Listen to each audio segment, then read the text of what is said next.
بکر کے دل میں اپنے لیے کوئی غم نہیں تھا، اپنے نبی کا غم تھا، تو قرآن نے فرمایا کہ ابو بکر کیوں ڈرتے ہو، اللہ ہمارے ساتھ ہے۔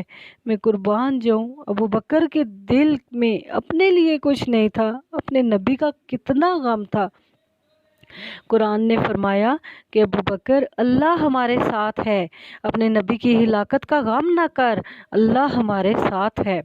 پانی کے ٹیلے بن گئے، 12 راستے بنے، فرعون کو ڈوبا دیکھا تو یقین نہیں آیا لوگوں کو، تو کہا کہ لاش دکھاؤ تب مانیں گے، تو پانی نے اٹھا کر لاش کو باہر پھینک دیا اور کہا کہ وہ لاش پڑی ہے۔ ابھی چند گھنٹے کا ہی سفر تھا کہ آگے دیکھا کہ کچھ لوگ اپنے بتوں کی پوجا کر رہے ہیں۔ یہ ایک ایسی قوم تھی کہ جو بتوں کی پوجا کرتی تھی۔ یہ 40 برس کی 2 نبیوں کی صحبت، اور ابھی یہ تازہ معجزہ، کہنے لگے کہ موسیٰ ایک خدا ہمیں بھی دے دو جس میں جو یہ کر رہے ہیں پتھروں کی پوجا۔ تو آپ نے فرمایا کہ یہ کیا کر رہے ہو، پتھروں کو پوج رہے ہو؟ اب تصویر کے 2 رخ آتے ہیں، ایک رخ تو تصویر کا یہ ہو گیا اس عرصے میں، اور دوسرا تصویر کا رخ کچھ ایسا ہے کہ اب میرے نبی اس دنیا سے چلے گئے ہیں۔ وہاں موسیٰ آگے، ہارون پیچھے، کلیم اللہ آگے، رسول اللہ صلی اللہ علیہ وسلم اس دنیا سے چلے گئے ہیں۔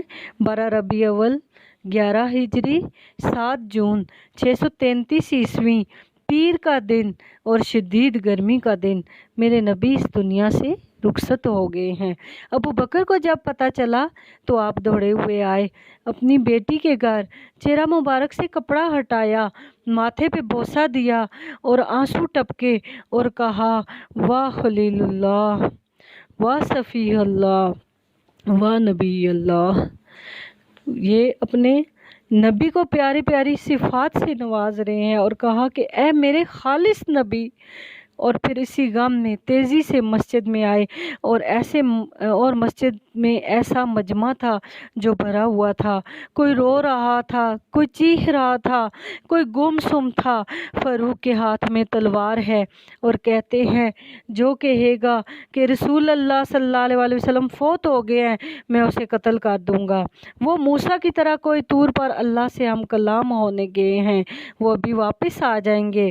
آپ ممبر پر آئے اور کھڑے ہو کر کہنے لگے کہ عمر، تم سب لوگوں کو بھی یہ بتا دو کہ نبی پاک صلی اللہ علیہ وسلم فوت نہیں ہوئے، وہ کوئی طور پر کلیم اللہ کی طرح گئے ہیں، وہ ابھی واپس آ جائیں گے۔ اسلامی تاریخ میں 2 ہستیاں ایسی ہیں جن کا نام کچھ اس طرح سے لیا گیا کہ اگر ابو بکر نہ ہوتے تو آج اللہ کا نام لینے والا کوئی بھی نہ رہتا، اور وہ نہ ہوتے تو اللہ کا نام لینے والا کوئی نہ ہوتا۔ پھر 200 سال کے بعد احمد بن حنبل کے بارے میں کہا گیا کہ اگر وہ نہ ہوتے تو اللہ کا نام لینے والا کوئی نہ ہوتا۔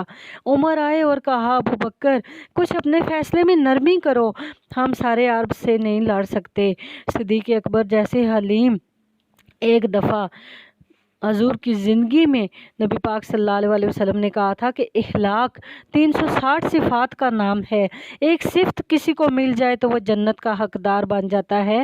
تو ابو بکر سامنے تھے، پوچھا یا رسول اللہ صلی اللہ علیہ وسلم ان 360 صفات میں سے میرے اندر بھی کچھ ہے؟ تو آپ نے فرمایا تیرے اندر سارے کا سارا اخلاق ہے، کوئی کمی نہیں ہے۔ آپ اتنے علیم طبع ہیں کہ عمر نے کہا کہ آپ یہ کیا کر رہے ہیں؟ تو ابو بکر نے کہا کہ ہم سارے عرب سے نہیں لڑ سکتے، اپنے فیصلے پر نظر ثانی فرمائیں۔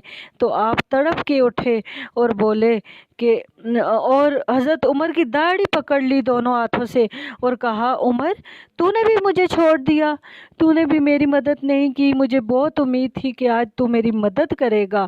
اسلام میں آ کے تو بزدل ہو گئے ہو۔ عمر جاہلیت میں تو تم بہت بہادر بنتے تھے۔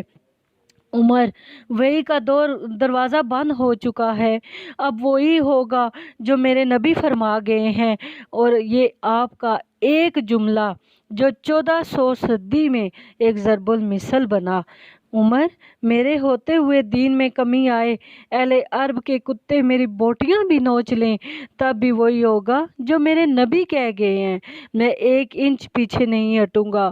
جمع کرو اور سب کو اور فرما دو، بنی اسرائیل کے علماء نے تورات بدل دی، انجیل بدل دی، زبور میں تو کوئی ایسے کام نہیں تھے، علماء نے بدل دیا، عوام نے نہیں، علماء نے بدل دیا۔ اور اب ابو بکر کو تمام صحابہ مل کر یہ ٹائٹل دے رہے ہیں کہ ابو بکر ہم میں سے سب سے زیادہ علم رکھنے والے تھے۔ آپ نے کہا کہ آج کتے میری بوٹیاں بھی نوچ لیں، تب بھی وہی ہوگا جو میرے نبی نے کہہ دیا۔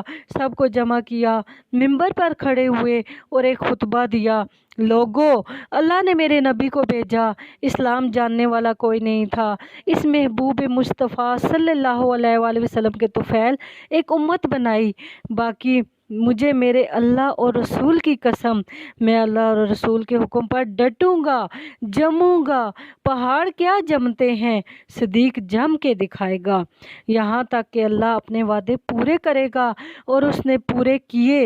اور میرے رب نے کہا، ایمان عمل پر حکومت بھی دوں گا، طاقت بھی دوں گا، مجھے میرے رب کی قسم، میں اکیلا ان سے ٹکراؤں گا، یہاں تک کہ جب تک میرا رب مجھے اپنے پاس نہ بلا لے۔